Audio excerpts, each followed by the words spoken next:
So this time, ipakita ko sa inyo yung mga motor na aming nabenta. So ito yun. So ito yung ating page na buy and sell. So ito, meron tayong Rose 110, 6,500. So may low price pa siya. As you can see, okay naman yung ating second hand na Rose 110. Ayan yung puti. So, yung pag ganito kasi, binili namin to online. Ito po ay second hand. So, kahit hindi naman masyado maganda yung kaniyang hitsura, as long as yung makina niya is maganda pa, like hindi pa na-open and then hindi pa sira. So, mabenta namin. At ito nga, as you can see, sold na po ito. May nakalagay na sold. And ito naman, Badge 100. So, yung Badge 100 natin sa presyong 8K. Sa presyong 8K, alam naman natin pag Badge 100 is good quality yung makina niya. Good quality yung makina. And then matibay at saka ano yung gasoline ba? Hindi kalas yung gasoline. So as you can see, yung kulay niya medyo fade na. Then yung tambutso niya, kita nyo maganda pa, bagong-bago. So ang presyo nito is 8K lang, 8,000 pero sold na, nabenta na namin. So napakaganda na unit yung Badge. Badge 100 po ito na blue. And next, yes, so ito naman is DL150. So yung 150 is makina, sobrang malaki yung makina niya. Pag malaki yung makina niya, syempre ano siya, yung gasolina kailangan niya is marami. So DL150. And as you can see, ano siya, yung kulay niya, yung lights niya medyo fade na, pero okay lang dahil mura lang naman. 6,500 yung binta namin, Rosy DL150 yung makina. So goods na, sold na po ito. And next, Badja. Yes, so meron tayo ditong Badja, may dalawa tayong unit. Pero sold na po ito. 9,500 yung ating Badja and meron tayong euro. So ito, araw-araw namin itong ginagamit pang service pero kailangan na ibinta. Nag-PM ko, boss, PM, boss, PM. So meron pa palang message, hindi ko nakita. Okay. Next, ito naman, gusto ko naman to. Complete cover siya. And then, goods naman yung makina niya. So, bininta namin sa halagang 5,500. So, sold naman.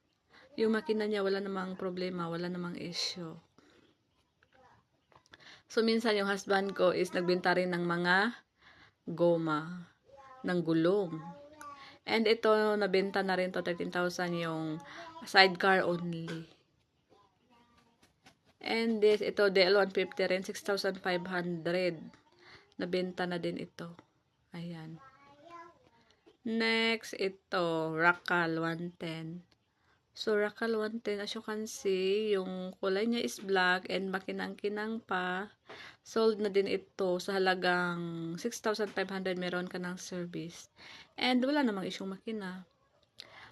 So, ito naman, Rosy 125. Okay, so 125 yung kaniyang makina. And 6,500. Complete original OR and CR pa siya. So, ayan, complete siya, papers. Meron kaming nabakal or nabili na hindi kasi complete. So, ito naman, TC to. Rosy TC, sold na po ito. And ito, 7.5, Rosy 100, good running condition. Maganda naman siya, hindi pa fade yung kulay niya. 7.5. So, year 2025 pa nabenta to. Ari naman, 7K.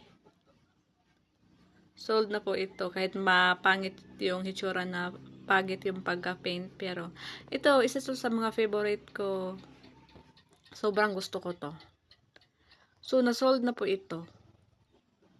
Korak. Ito po ay Korak. Sobrang cute niya. And hindi siya faded yung kulay. And napaka-cute. TMX. So, yung Honda TMX natin is sold na po. And good quality po yung makina niya sa halagang 8K.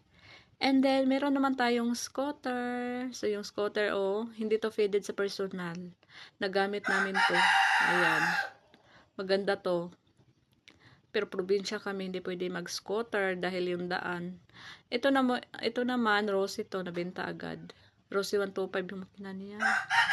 So, nabenta agad to. Ito naman, Rosy 110 sa Sagay City. So, Rosy 110, good naman.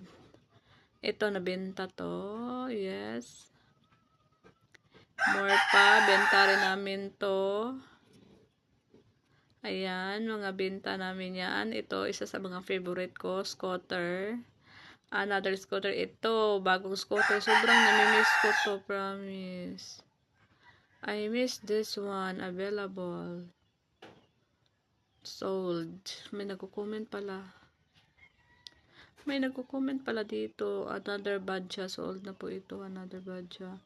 And ito, service namin tong red. Pero kalaunan, binenta namin. 7,000, 8,000, 7,500, 6,500, 7,000, 6,500. Ayan. Wala na. So, marami-rami kami nabenta through online. Sa murang presyo.